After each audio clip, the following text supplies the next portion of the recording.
நம்மளுடைய தலைப்பு கிறிஸ்துவ வாழ்வின் சவால்கள். அதில் எனக்கு எந்த கருப்பொருள் வந்திருக்கு அப்படின்னா, ஐஸ்வர்யம் தேவ மகிமை அப்படின்னு சொல்லிட்டு எனக்கு கொடுத்துருக்குறாங்க. இதில் தேவ மகிமை அப்படி என்றால் என்ன அப்படின்னு பார்த்தோம்னா, மகிமை அப்படின்னா ஆங்கிலத்தில் க்ளோரி, கிரேட்னஸ் அப்படின்னு சொல்கிறாங்க. தமிழில் அது என்னென்னா சொல்கிறாங்கன்னா, புகழ், பெருமை, மாட்சிமை, மாண்பு அப்படின்ட்டு அநேக பொருள் அதுக்கு இருக்கான். புகழ் அப்படின்னா என்னென்னா, ஒருவருடைய செயல்களினாலோ அல்லது அவர்களுடைய திறமை, நம்மளுடைய திறமைனால் இப்போ நம்ம நல்ல பாட்டு பாடுறோம் அப்படின்னா, இவங்கள மாதிரி ஒருத்தவங்க பாட்டு பாட யாருமே கிடையாது. இவங்க தான், இவங்களோட வாய்ஸ் எவ்வளோ ஒரு அழகாக இருக்கும். அதே மாதிரி பேட் நல்லா வாசிக்கிறாங்கன்னா இளமாறன் மாதிரி யாரும் அடிக்க மாட்டாங்க, வசந்த் மாதிரி யாரும் அடிக்க மாட்டாங்க.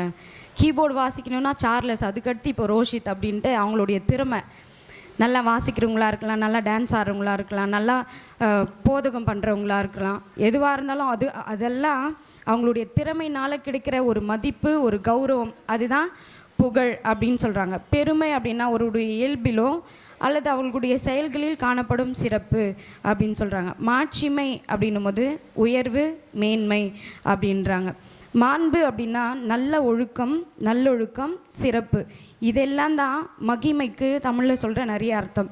புகழ், பெருமை, மாட்சிமை, மாண்பு அப்படின்னு சொல்லிட்டு நம்மளுடைய திறமையினால் கிடைக்கிறதா இருக்கலாம். இதெல்லாம் உலக பிரகாரமாக நமக்கு கிடைக்கிறதா இருந்தாலுமே,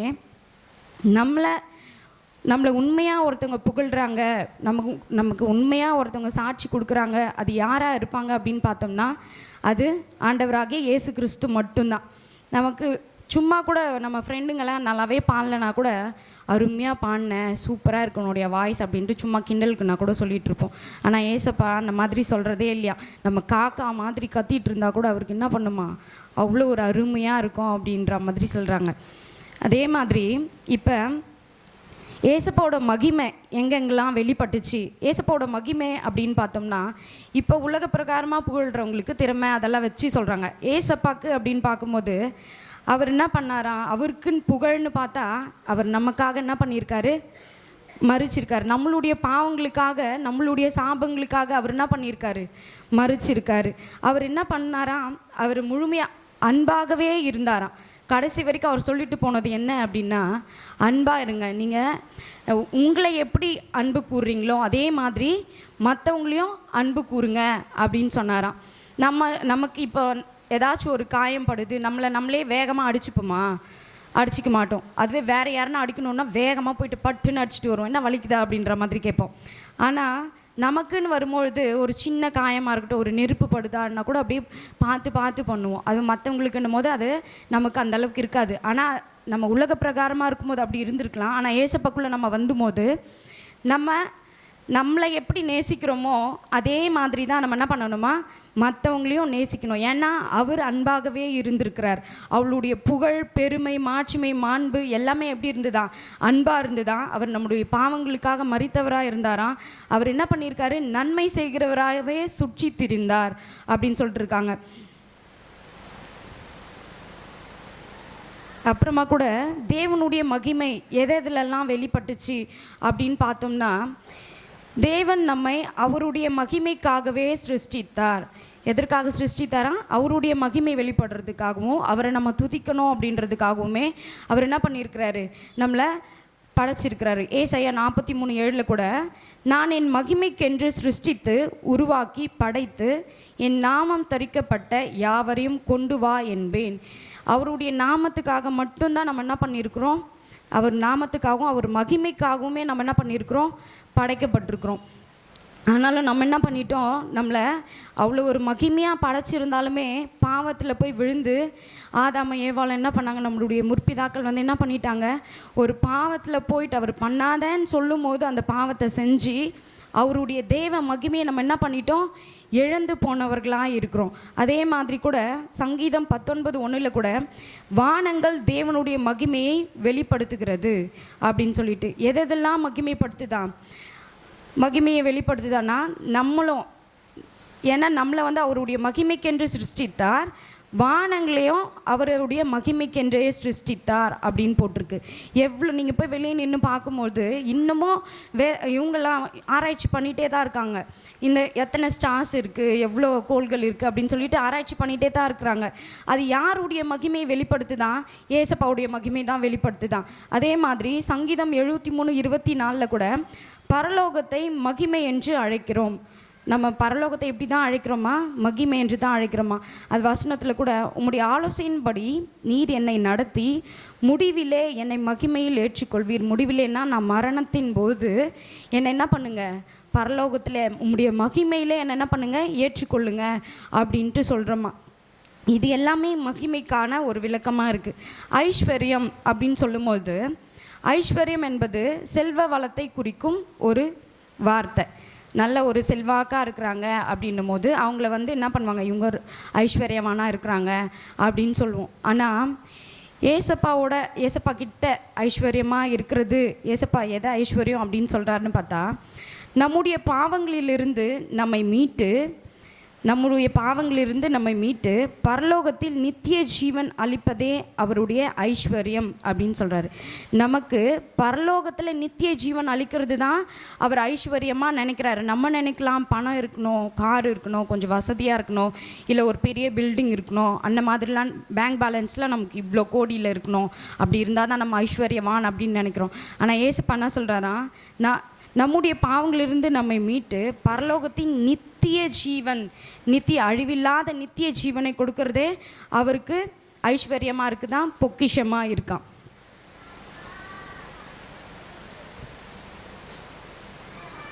அதே மாதிரி தான் பிதாவானவர் பூமியிலே உயிர்களையும் மனிதனையும் படைத்து அவனுக்கு அதிக ஐஸ்வர்யங்களை கொடுத்தார். ஃபஸ்ட்டு பூமியை உண்டாக்கிட்டு உயிர்களை படைச்சார். அதுக்கப்புறம் அதெல்லாம் ஆள்றதுக்கு யார் வேணும், மனுஷன் வேணும் அப்படின்னு சொல்லிட்டு மனுஷனையும் படைச்சிட்டு எல்லா சகலவித ஐஸ்வர்யங்கள் எதில் இருந்தது அந்த ஏதேன் தோட்டத்தில் வச்சுட்டு என்ன பண்ணு, நீ இதை ஆண்டுக்கோ அப்படின்னு சொல்லும்போது எல்லா ஐஸ்வர்யமும் இருந்துதான். அந்த மாதிரி தான் ஏசப்பா அதை படைச்சி நம்மக்கிட்ட கொடுத்துருக்குறாரு. ஆனால் நம்ம தான் என்ன பண்ணிட்டோம், நம்மளுடைய பாவங்கள் நிமித்தம் அந்த ஐஸ்வர்யத்தை, அந்த பொக்கிஷத்தை, அந்த பரலோகத்தில் இருக்கிற நித்திய ஜீவனை, அதை அளிக்கிற அந்த வரத்தை நம்ம என்ன பண்ணிட்டோம், இழந்தவர்களாய் காணப்படுகிறோம் அப்படின்னு சொல்கிறாங்க. அதே மாதிரி தேவனிடத்தில் அநேக பொக்கிஷங்கள் இருக்கான். என்னென்னா கொலேசியர் 2:3 யாராச்சும் எடுத்தவங்க வாசிக்கலாம். தேவனிடத்தில் இருக்கிற பொக்கிஷங்கள்.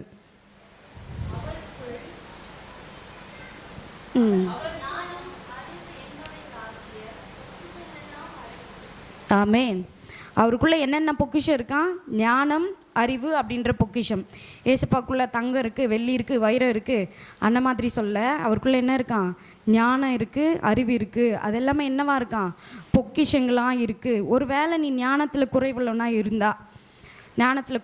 இருந்தால் நம்ம என்ன பண்ணணுமா அவர்கிட்ட, யாக்கோபு 1:5 சொல்கிறாங்களே, நீ ஞானத்தில் குறைவுள்ளவனாக இருந்தால் யாவருக்கும் சம்பூர்ணமாய் கொடுக்குறவரும் ஒருவரையும் கடிந்து கொள்ளாதவரும் ஆகிய. இதுவே நம்ம வேறு யார்கிட்டனா போயிட்டு நம்ம ஞானத்தையோ இல்லை வேறு எதனா ஒரு விஷயம் கற்றுக்கணும் அப்படின்னும் போது ஒரு 2 முறைக்கு மேலே நம்ம கேட்டோம்னா அவங்க என்ன பண்ணுவாங்க, இதே வேலை தான் இதுக்கு, அதெல்லாம் சொல்ல முடியாது, போ எத்தனை முறை சொல்லுவோம் அப்படின்னு சொல்லிடுவாங்க.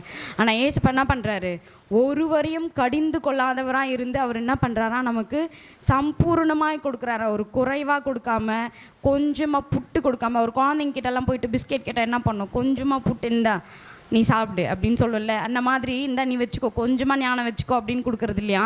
அவர் என்ன பண்ணுறாரு, சம்பூர்ணமாய் நமக்கு ஞானத்தை கொடுக்குறாரு. அந்த ஞானமும் அறிவும் தான் நமக்கு பொக்கிஷங்களாக இருக்கான். அதே மாதிரி தான் வேதத்தில் ஒருத்தர் கூட என்ன பண்ணுறாரு, ஞானத்தை கேட்குறாரு. ஞானம் இருந்துட்டா, ஒருத்தவங்களுக்கு ஐஸ்வர்யம் இருக்குன்னா கூட அது யாரையாச்சும் அது அழிச்சு போட்டுருவாங்க. ஏதாச்சும் பணம் கூட இருந்ததுன்னா நம்ம சாப்பிட்டே கூட ஒரு சிலர்லாம் அழிச்சிடுவாங்க. ஆனால் ஞானம் இருந்தது அப்படின்னும் போது அது ஒரு நாளும் ஒருவராலும் அது என்ன பண்ண முடியாது, திருடப்படவும் முடியாது, யாரும் அதை கொள்ளையிடவும் முடியாது. சாலமோன் ராஜா கூட போய் கேட்டார்ல, ஞானத்தை கேட்டார். எதற்காக ஞானத்தை கேட்டாரா, தேவனுடைய சித்தத்தின்படி அவருடைய ஆலயத்தை கட்டுவதற்கு அவர் ஞானத்தை கேட்கும் பொழுது கூட அவர் என்ன பண்ணாராம், நீ ஞானத்தை தானே கேட்குற, அப்போ ஆலயம் கட்டுறதுக்கு தேவையான எல்லா ஐஸ்வர்யத்தையும் அவர் என்ன பண்ணிட்டாராம், கூட கொடுத்துட்டாராம். நீ ஞானத்தை கேட்கும்போது அவர் உங்களுக்கு கேளாத ஐஸ்வர்யத்தையும் கொடுக்குறவராக இருக்கிறாரா. ஏன் ஞானத்தை அப்படி கொடுக்குறாரு அப்படின்னும் போது அதுதான் தேவனிடத்தில் இருக்கிற பொக்கிஷம் அப்படின்னு சொல்கிறாங்க. ஞானமும் அறிவும் தான் அவர்கிட்ட இருக்கிற பொக்கிஷங்கள் அப்படின்னு பார்க்குறோம். அதே மாதிரி ஏசப்பா கிட்ட பொக்கிஷம் ஐஸ்வர்யம் அப்படின்லாம் இருக்குல்ல. இப்போ ஞானம் அறிவு அப்படி இருக்குது. இன்னொன்றும் இருக்குது ஐஸ்வர்யத்தில். என்னென்னா இரக்கத்தில் ஐஸ்வர்யம். 3 சொல்கிறாரு ஐஸ்வர்யம். அவர்கிட்ட என்னென்ன ஐஸ்வர்யம் இருக்குது அப்படின்ட்டு. இரக்கத்தில் ஐஸ்வர்யம், கிருபையில் ஐஸ்வர்யம், மகிமையில் ஐஸ்வர்யம். ஏசப்பாவோட ஐஸ்வர்யங்கள்லாம் என்னென்ன?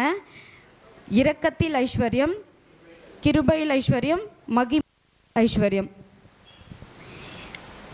முதலாவது கூட இரக்கத்தில் ஐஸ்வர்யத்தை பற்றி நம்ம பார்க்கலாம். எபேசியர் 2ஆம் அதிகாரம் 4ஆம் வசனம்.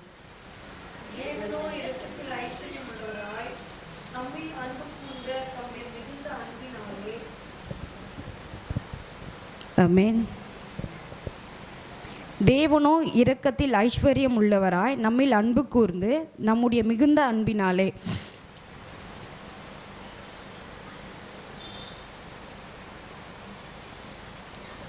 தேவன் அவர் எல்லாருக்குமே நமக்கு தெரியும் ஏசுப்பா ரொம்ப எவ்வளோ இரக்க குணம் உள்ளவர் அப்படின்னு சொல்லிட்டு. ஏன்னா பாவியாக இருக்கிற நம்மளே என்ன பண்ணிட்டாரு? மன்னிச்சிட்டாரு. மன்னிச்சு நமக்காக அவர் என்ன பண்ணார்? மறிச்சார்ல. அந்த அளவுக்கு இரக்க குணம் இருக்கிறவர் நமக்கு தெரியும். அதே தான் இங்கே சொல்கிறாங்க. தேவனோ இரக்கத்தில் ஐஸ்வர்யம் உள்ளவராய் நம்மில் அன்பு கூர்ந்து நம்முடைய மிகுந்த அன்பினாலே அக்கிரமங்களில் மரித்தவர்களாய் இருந்த நம்ம என்ன பண்ணியிருக்காங்களா? அக்கிரமங்களில் எவ்வளோ அக்கிரமம் பண்ணமோ, எவ்வளோ பாவம் பண்ணமோ, ஆனால் நம்ம இங்கே உட்காந்துட்ருக்கோம்ல, அது யாருடைய கிருபை தான்? ஏசப்பாவோட கிருபை தான். அந்த நம்ம அக்கிரமங்களில் மரித்தவர்களாய் செத்து போனவர்களாய் இருந்த நம்ம என்ன பண்ணியிருக்கிறாராம்? உயிர்ப்பித்திருக்கிறாராம். எதன்படி உயிர்ப்பித்திருக்கிறாராம்? கிறிஸ்து எப்படி உயிர்த்தெழுந்தாரோ அதே மாதிரி நம்மளையும் என்ன பண்ணியிருக்கிறாராம்? உயிர்ப்பித்திருக்கிறாராம். இரக்கத்தில் ஐஸ்வர்யம் அப்படின்னு சொன்னால் மரித்தவர்களாய் இருக்கிற நம்மை கிறிஸ்துவுடனே கூட நம்ம என்ன பண்ணியிருக்கிறாரு? உயிர்ப்பித்திருக்கிறாரு. உயிர்ப்பித்தது மட்டும் இல்லாமல் அதே எபேசியர் 2:8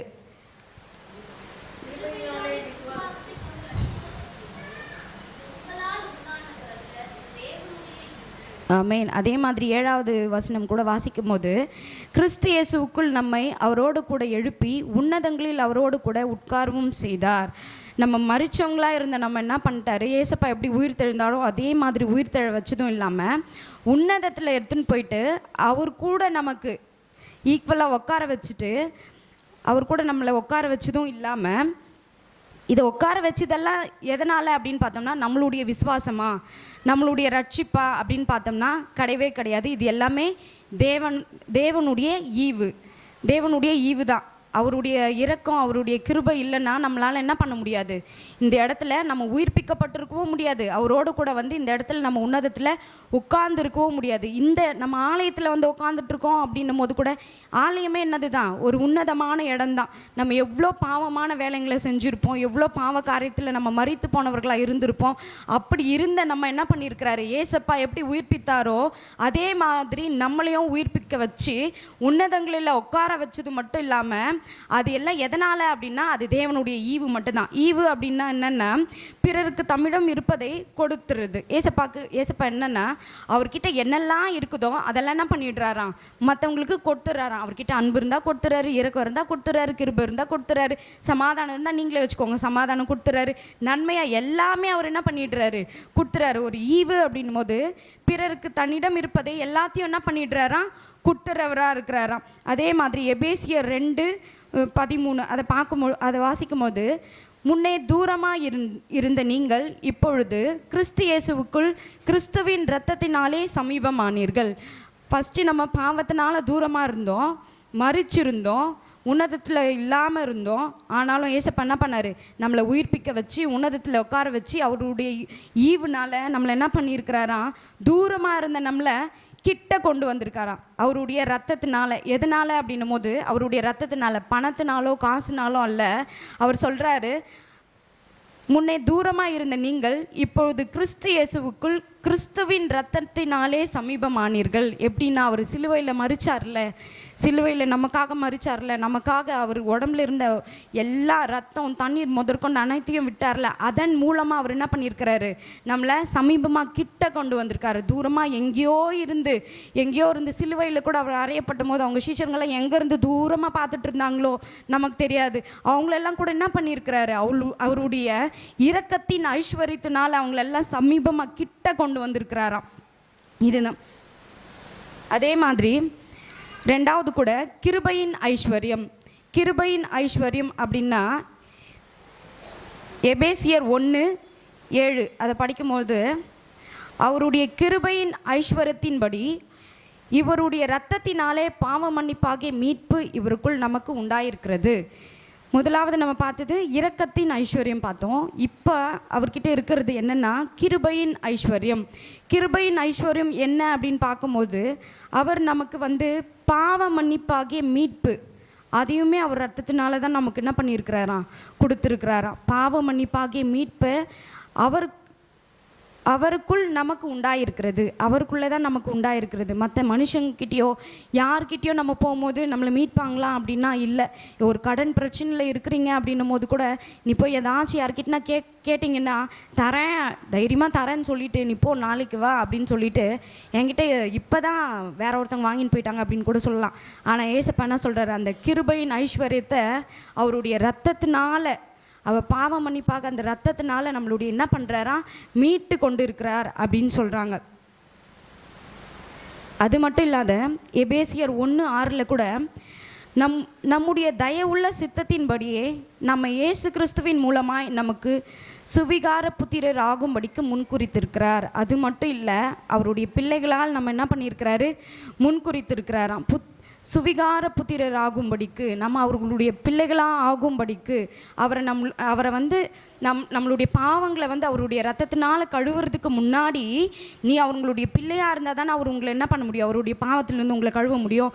அதனால் அவர் என்ன பண்ணியிருக்கிறாரா, உங்களை முன் குறித்திருக்கிறார். எதற்காக, அவர்களுடைய பிள்ளைகளாக, ஏசப்பாவுடைய பிள்ளையாக இருக்க அவர் முன் குறித்திருக்கிறாராம்.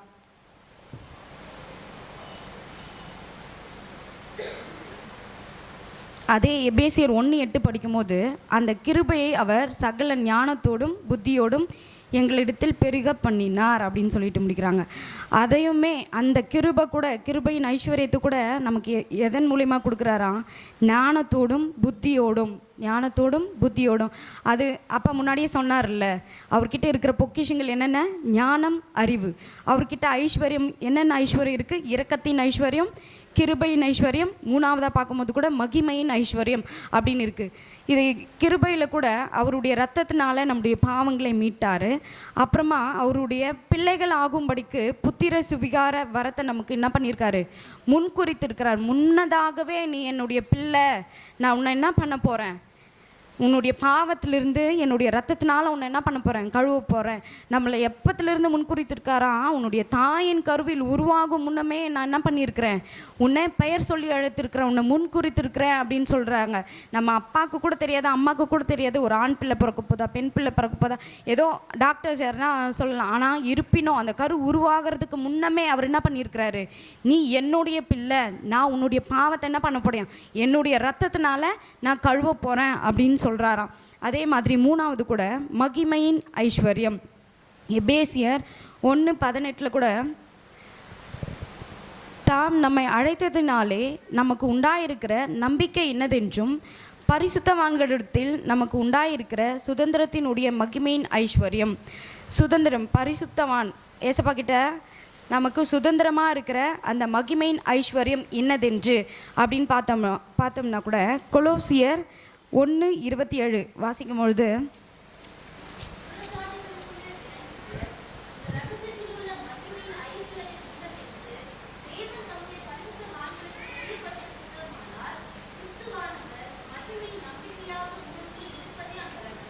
ஆமென்.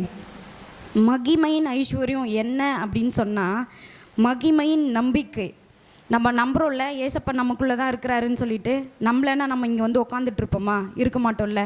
ஏசப்பா நம்ம கூட தான் இருக்கிறாரு, ஏசப்பா நமக்குள்ளே தான் இருக்கிறாரு. ஏசப்பா தான் என்னுடைய ஐஸ்வர்யமே, ஏசப்பா தான் என்னுடைய சொத்தே அப்படின்னு நினைக்கிறீங்களே, அதுதான் அந்த மகிமையின் ஐஸ்வர்யம், மகிமையின் நம்பிக்கை அப்படின்னு சொல்கிறாரு. என்னது? ஏசப்பா உங்கள் உள்ளத்தில் இருக்கிறாரா? இருக்கிறார் தானே? ஏசப்பா உங்கள் உள்ளத்தில் இருக்கிறாரா? ஏசப்பா உங்கள் உள்ளத்தில் இருக்கிறாரு அப்படின்னா நீங்கள் அந்த மகிமையின் ஐஸ்வர்யத்தை, மகிமையின் நம்பிக்கையை என்ன பண்ணியிருக்கிறீங்க? பெற்றுக்கொண்டவர்களாக இருக்கிறீங்க. 3 ஐஸ்வர்யத்தை அவர் நமக்குள்ளாக சொல்கிறாரு. இரக்கத்தின் ஐஸ்வர்யம், கிருபையின் ஐஸ்வர்யம், மகிமையின் ஐஸ்வர்யம். நம்ம டாபிக் பார்த்த உடனே என்ன நினச்சிருப்போம்? ஐஸ்வர்யம் அப்படின்னா பணத்தை குறித்து அந்த மாதிரி எதனா சொல்லுவாங்க அப்படின்ட்டு பார்த்துருப்போம். நான் கூட அந்த மாதிரி தான் ப்ரிப்பேர் பண்ணேன். ஆனால் ஏசப்பா வெளிப்படுத்தினது என்னென்னா, என்கிட்ட இந்த மாதிரியான ஐஸ்வர்யம்லாம் இருக்குது. கிருபையின் ஐஸ்வர்யம், இரக்கத்தின் ஐஸ்வர்யம், மகிமையின் ஐஸ்வர்யம். உங்களை நான் என்ன பண்ணுறேன்? மரித்தவர்களாக இருந்த உங்களை உயிரோட, நான் கிறிஸ்துவானவர் எப்படி உயிரோடு எழுந்தாரோ அந்த மாதிரி நான் என்ன பண்ணியிருக்கிறேன்? உங்களையும் எழுப்பியிருக்கிறேன். எழுப்பினது மட்டும் இல்லாத உங்களை உன்னதத்தில் உட்கார வச்சுருக்கிறேன். நீங்கள் உன்னதத்தில் உட்காரீங்க அப்படின்னா அது உங்களுடைய பலனோ உங்களுடைய இதுவோ கிடையாது, அது ஏசப்பாவுடைய ஈவு அப்படின்னு சொல்கிறாரு. அதே மாதிரி கிருபையின் ஐஸ்வர்யம் அப்படின்னும் போது அவர் வந்து என்ன பண்ணுறாரு? அவருடைய ரத்தத்தினால நம்மளுடைய பாவங்கள் எல்லாம் மீட்டவராக இருக்கிறாரு. அது மட்டும் இல்லாமல் அவருடைய பிள்ளையாய் நம்மளை என்ன பண்ணியிருக்கிறாரு? முன்குறிச்சிருக்கிறாரு. அதே மாதிரி தான் மகிமையின் ஐஸ்வர்யம் அப்படின்னு சொல்லும்பொழுது, ஏசப்பா நமக்குள்ளே தான் இருக்கிறாரு, நமக்குள்ளே தான் இருக்கிறாருன்னு சொல்லிட்டு நம்ம நம்புகிறோம்ல, அதுதான் அந்த மகிமையின் ஐஸ்வர்யம், மகிமையின் நம்பிக்கை அப்படின்னு சொல்கிறாங்க. ஏசு நம்மோடு இருக்கிறார், இதுவே அந்த ஐஸ்வர்யம். அவர் தான் நமக்கு சொத்தே. நம்மளோட சொத்தே என்னது தான்? அவர் தான். நீங்கள் கூரை வீட்டிலனா இருக்கலாம், உங்களுக்கு வேலை இல்லாமல் இருக்கலாம், எது வேணாலும் இருக்கலாம், ஆனால் நம்முடைய சொத்து யார் தான்? ஏசப்பா தான். நீங்கள் வேறு எதனா சொத்து வச்சுருந்தீங்கன்னா கூட அது யாருனா திருடின்னு போயிடலாம், வேறு யாராச்சும் அபகரிச்சிடலாம், அந்த மாதிரி கூட பண்ணிடலாம். ஆனால் ஏசப்பா நம்மக்கிட்ட இருந்து யாராச்சும் பிரிக்க முடியுமா? மரணமே வந்தாலுமே அது என்ன பண்ண முடியாது, நம்மளை ஏசப்பா விட்டு நம்ம பிரிக்க முடியாது. அந்த பிரிக்க முடியாத அந்த நம்ம மகிமையின் ஐஸ்வர்யத்தை நம்ம என்ன பண்ணுறவங்களா இருக்கணும்? அதை பெற்றுக்கொள்கிறவர்களாக இருக்க வேண்டும் அப்படின்னு சொல்கிறாங்க. அந்த மகிமையின் ஐஸ்வர்யம், இந்த ஐஸ்வர்யம்லாம் நமக்குள்ளே இருந்ததுன்னா அவர் நம்மளை எப்படி மாற்றுவாரா? பூஜ்ய நிலையில் இருக்கிற உங்களை, ஒன்றுமே இல்லை, நான் ஜீரோ, என்னால் ஒன்றுமே பண்ண முடியாது அப்படின்ற பூஜ்ய நிலையில் இருந்த உங்களை வந்து ராஜ்ய நிலைக்கு கொண்டு போய் வைக்கிறவராக இருக்கிறாராம். எப்படி வைக்கிறாராம்? பூஜ்ய நிலையில் இருக்கிற உங்களை ராஜ்ய நிலைக்கு அவர் உங்களை தெரிந்து கொண்டவராக இருக்கிறாராம். அது மட்டும் இல்லாத, நான் உங்களை எதற்காக அழைச்சிருக்கிறேன் அப்படின்னு சொன்னால், தேவன் வந்து, நான் வந்து என்னால் இது பாட்டு பாட முடியாது, என்னால் வசனம் சொல்ல முடியாது, என்னால் சுவிசேஷம் சொல்ல முடியாது, யாருன்னா ரொம்ப மன கஷ்டமாக இருந்தாங்களோ அவங்களுக்கு போயிட்டு ஆறுதலாக தேவனுடைய வார்த்தையே சொல்ல முடியாது, எதுவுமே பண்ண முடியாது, ஏன்னா நான் ரொம்ப வீக்னஸ் ஆன ஒரு ஆள். அந்த மாதிரி நினைக்கிறீங்களா? கிடையவே கிடையாது. தேவன் உங்களை எதுக்காக தெரிந்து கொண்டாராம்? வீக்னஸாக இருக்கிறதுக்காக இல்லை, உங்களை விட்னஸாக இருக்கும்படியாகவே அவர் என்ன பண்ணியிருக்கிறாராம்? தெரிந்து கொள்ளப்பட்டிருக்கிறாராம். விட்னஸ்னால் என்னது? உங்களை சாட்சியாய், ஒவ்வொருக்குள்ளாய் உங்களை என்ன பண்ணியிருக்கிறாரு? சாட்சி உள்ள மக்களாய். நீங்கள் சாதாரணமான ஆளாக உட்காந்துட்டு இருக்கீங்கன்னு நினைக்கிறீங்களா? ஒவ்வொருவரும் எந்தெந்த விஷயத்தில், எவ்வளோ ஒரு விஷயத்தில் நீங்கள் என்ன பண்ணியிருக்கிறீங்க? சாட்சி உள்ள பிள்ளைகளாக இங்கே வந்து உட்காந்துருக்கிறவங்களா இருக்கிறீங்க. தேவன் என்ன சொல்கிறாராம்? வீக்னஸாக இருக்கும்படிக்கல்ல, உங்களை விட்னஸாக இருக்கும்படிக்கே நான் என்ன பண்ணியிருக்கிறேன்? தெரிந்து கொண்டிருக்கிறேன் அப்படின்னு சொல்கிறாரு. இந்த மாதிரி எல்லாமே, எல்லா ஐஸ்வர்யமும் இருக்குது, எல்லா பொக்கிஷமும் அவர்கிட்ட இருக்குது. இதெல்லாம் அவர் யாருக்கு தரேன் அப்படின்னு சொல்கிறாருன்னா,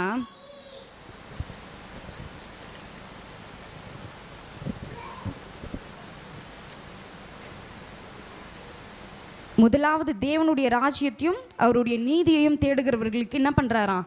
இது எல்லாமே கொடுக்குறாராம். மத்தேயு 6:33 படிங்க.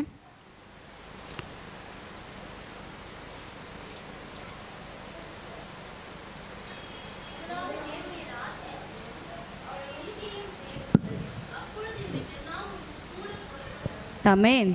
முதலாவது யாருடைய ராஜ்யத்தை தேடணும்? நம்ம தேவனுடைய ராஜ்யத்தை தேடணும். அப்போ தான் அவர் என்ன பண்ணுவார்? இவை எல்லாத்தையும் உங்களுக்கு கூட கொடுக்குறவராக இருப்பார். அதுதான் ஏசப்பாவுக்கு ஒரு ஐஸ்வர்யமாக காணப்படுது. ஏசப்பாவுடைய பார்வைக்கு எது ஐஸ்வர்யமாக காணப்படுதுன்னா, நீங்கள் தேவனுடைய ராஜ்யத்தை தேடுகிறவர்களாய் இருக்க வேண்டும் அப்படின்னு சொல்லிட்டு அவர் என்ன பண்ணுறாரு? விருப்பப்படுறாரு. ஏன் அப்படின்னா, பூமியிலே உங்கள் பொக்கிஷங்களை சேர்த்து வைக்க வேண்டாம், இங்கே பூச்சியும் துருவும் அவைகளை கெடுக்கும், இங்கே திருடன் கண்ணமிட்டு திருடுவான், பரலோகத்திலே உங்களுக்கு பொக்கிஷங்களை சேர்த்து வையுங்கள். எங்கே சேர்த்து வைக்கணுமா? நீங்கள் பரலோகத்தில் சேர்த்து வைக்கிறவங்களாம் இருக்கணும். ஏன்னா இங்கே பூமியில் நீங்கள் சேர்த்து வச்சிங்கன்னா அது பூச்சியில் என்ன பண்ணிட்டு தான், அதை அழிச்சிட்டு தான் திருடன் வந்து எப்படியாச்சும் திருடிடணும் அப்படின்ட்டு என்ன பண்ணிடுறான், ஒரு பெரிய பெரிய வீடு நம்ம கொஞ்சம் நல்லா பெருசாக ஒரு பங்களா மாதிரி இருக்குதுனால அவங்க என்ன நினச்சிருவாங்க, இங்கே போனால் நல்லா பணம் இருக்கும், அங்கே என்ன பண்ணிடலாம். நியூஸில் கூட பார்த்தீங்கன்னா கிணத்துக்குள்ளெல்லாம் தோண்டி புதைச்சி வச்சுருக்காங்க நகையெல்லாம் திருடினது. அந்த அளவுக்கு என்ன பண்ணிடுறாங்க, மொத்தமாக ஒரு கடையே கொள்ளடிச்சு கூட எடுத்துன்னு போயிட்டு என்ன பண்ணிடுறாங்க, ஒழிக்க வச்சுருவாங்க, திருடுங்க, அந்த மாதிரி திருடுறாங்களாம். ஆனால் நீங்கள் பரலோகத்திலே உங்களுக்கு பொக்கிஷங்களை சேர்த்து வைக்கிறவர்களாய் இருக்க வேண்டும். பரலோகத்தில் நம்ம என்ன பண்ணணுமா, பொக்கிஷங்களை சேர்த்து வைக்க வேண்டும் அப்படின்னு சொல்கிறாங்க.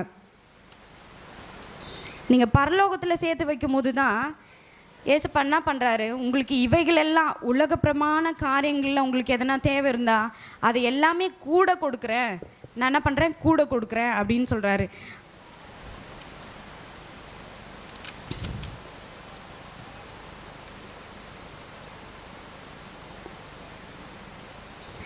லூக்கா 12:15.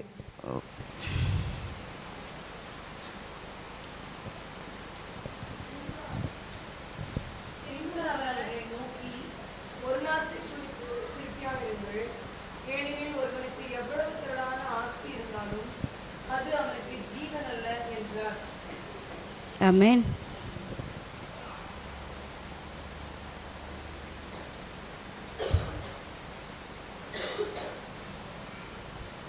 எவ்வளோ ஆஸ்தி நமக்கு பூமியில் நம்ம சேர்த்து வச்சுருந்தாலும் அது என்ன பண்ணாது, ஜீவன் தராது. நமக்கு நித்திய ஜீவன் அளிக்கிறதே எதுன்னா நம்ம பரலோகத்துக்குரிய பொக்கிஷங்களை சேர்த்து வைக்கும் போது மட்டும்தான் நமக்கு ஜீவனாக இருக்கும். நம்ம உலக பிரகாரமாக நம்ம சேர்த்து வைக்கும் போது அந்த ஆஸ்தி எல்லாமே நமக்கு என்னவா இருக்காதான், ஜீவனாக இருக்காது. ஒரு வியாதி வந்துடுச்சுன்னா உங்களால் எவ்வளோ பணம் செலவு பண்ணினாலும் அதை காப்பாற்றிட முடியும் அப்படின்றது எல்லா இதுலேயும் அது செட் ஆகாது. அது மாதிரி தான் சொல்கிறாரு, நீ திரளான ஆஸ்தி இருந்தாலும் அது அவனுக்கு ஜீவன் அல்ல அப்படின்னு சொல்லியிருக்கிறாரு. அதே மாதிரி தான் இன்னொரு இடத்துலையும் பொருளாசை குறித்து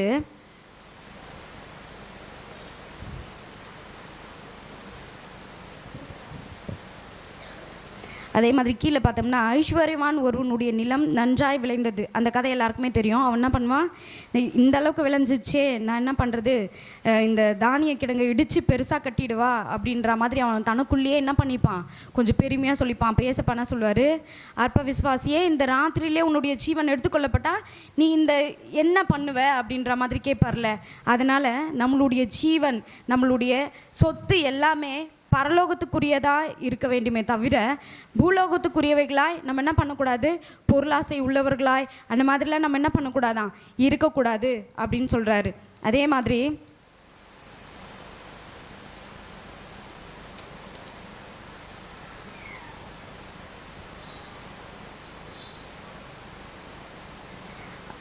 என்ன சொல்கிறாருன்னா, மற்றவர்களுக்கு நன்மை செய்கிறவர்கள் தான் தேவ பார்வையில் ஐஸ்வர்யவான்கள் அப்படின்னு சொல்கிறாரு. மற்றவங்களுக்கு, ஏழைங்களுக்கு இறங்குறதோ இல்லை தான தர்மம் பண்ணுறதோ அந்த மாதிரி பண்ணுறாங்கள, அதெல்லாம் தான் ஏசப்பாவுடைய பார்வையில் என்னவா இருக்குது, நீங்கள் ஐஸ்வர்யவானாக காணப்படுறீங்க. நீங்கள் உங்களுக்காகவே சேர்த்து வச்சு இந்த அளவுக்கு அதிகமாக இருக்குது, இன்னும் எக்ஸ்ட்ரா இடிச்சிட்டு நம்ம ரூம் கட்டலாம், அந்த மாதிரி அந்த ஐஸ்வர்யவான் நினைக்கிற மாதிரி நம்ம நினச்சிட்டு இருந்தோம்னா அது கிடையாது ஐஸ்வர்யம். ஏசப்பா சொல்கிறாரு, மற்றவர்களுக்கு நன்மை செய்கிறவர்கள் தான் தேவனுடைய பார்வையில் எப்படி இருக்கிறாங்களா, ஐஸ்வர்யவான்களாக இருக்கிறாங்களா. நம்ம வேத பகுதியாக கூட வாசித்த பிலிப்பியர் 4:19 கூட வாசிக்கலாம்.